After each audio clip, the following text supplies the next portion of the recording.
In 1934, Alex Raymond introduced the word to a comic strip that would open a new chapter in science fiction, blending breathtaking action, heroic characters, and vividly imaginative words.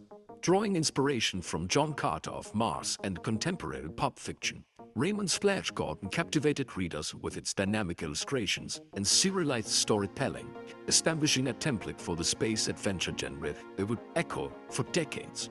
While the earliest strips were published in black and white, the intensity and grammar hinted at the colorful, larger-than-life universe that fans would come to cherish. Fast forward to 1980, when director Mike Hodges set out to translate the universe to the silver screen. With Universal Pictures supporting the project, the production faced both ambition and constraint. The film's vibrant, campy look was a deliberate stylistic choice to reflect the comic's energy and exaggeration, but it was also shaped by budgetary limits and the technical realities of the era's special effects. Despite these challenges, Hodges remained determined to capture the essence of Raymond's creation. The heroism, the spectacle, and the larger-than-life characters, crafting a cinematic world that would engage both long-term fans and new audiences. Casting presented its own challenge. Sam J. Jones, relatively unknown and not a professional actor, was chosen for his physical presence and the archetypical heroism he embodied, rather than traditional acting experience. This choice reinforced the mythic quality of Flash Gordon, a hero defined by instinct, charisma, and visual impact, rather than nuanced performance. The film's production design, from costumes to set geometry, layered multiple levels of meaning. The overtly campy, exaggerated visuals coexist with subtle symbolism and ceremonial cues, angles, framing, and iconography that resonate on a subconscious level. Scenes like the journey aboard the spaceship, with its swirling colors and dynamic camera movement, function almost as a controlled psychedelic experience, transporting the audience from the ordinary world into a structured, extraordinary dimension. Flash Gordon's narrative and design were also carefully aimed at a broad audience. Comic readers of all ages, families, and young adults are familiar with the serialized adventures of the original strips. Dialogue and character interactions embrace humor and theatricality, yet are anchored in intentional visual and narrative design, creating a layered experience that is both campy and psychologically structured. Despite budget and technical limitations, the film achieved a unique balance: spectacle and myth, color and form, camp and subtle symbolism. Every frame, every camera angle, and every design choice contributes to an immersive world, one where heroism, action, and aesthetic imagination converge, making Flash Gordon a landmark in science fiction cinema.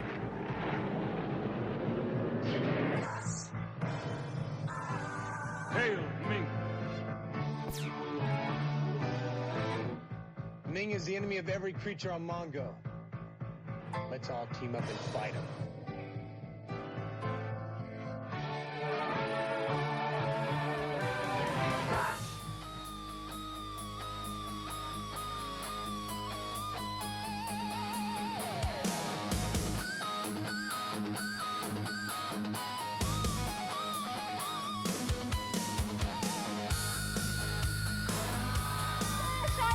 You, but we only have 14 hours to save the Earth. Gordon's alive?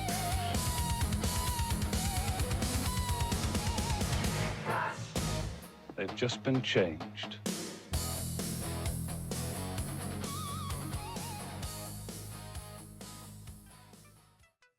Flash Gordon's visual language doesn't come from fantasy tradition alone. It comes from discipline, from structure, from a director who didn't grow up in spectacle but in observation. Mike Hodges came from British television and documentary work before he ever touched science fiction. That background matters. Television in the UK during the 1960s and 70s trained directors to think in terms of framing, geometry, and psychological clarity. You learn to communicate ideas visually, often with limited resources and without excess. That discipline carries directly into Flash Gordon. The sets are symmetrical, power is centered, authority is placed high, often literally elevated within the frame.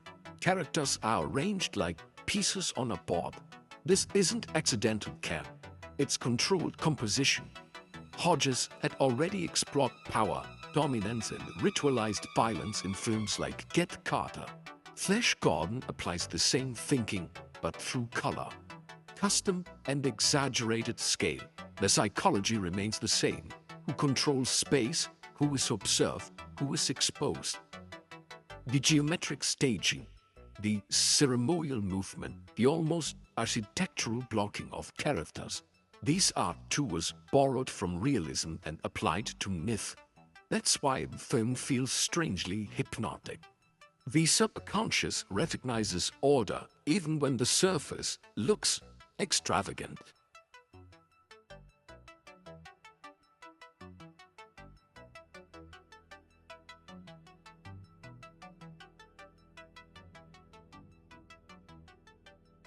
This is also why the film never collapses into parody.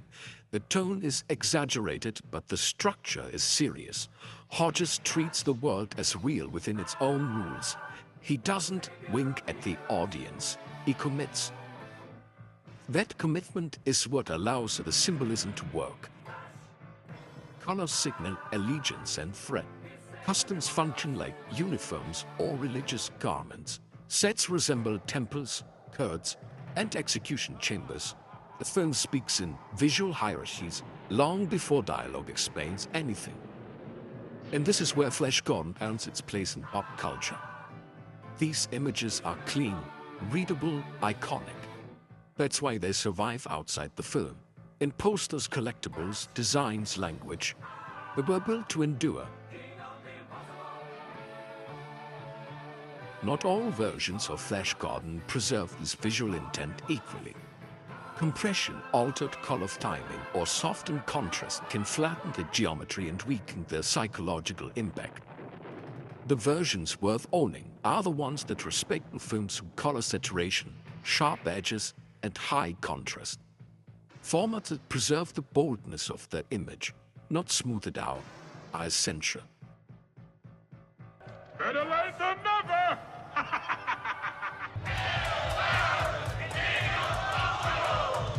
We owe everything to Flash. We appoint Vultan, general of our armies. From this day on, let every breed of Mongo live together in peace. Will we ever get out of here, Hans? I don't know, but we'll try. We certainly invite you all to stay. What do you think? I'm a New York City girl. It's a little too quiet around here for me.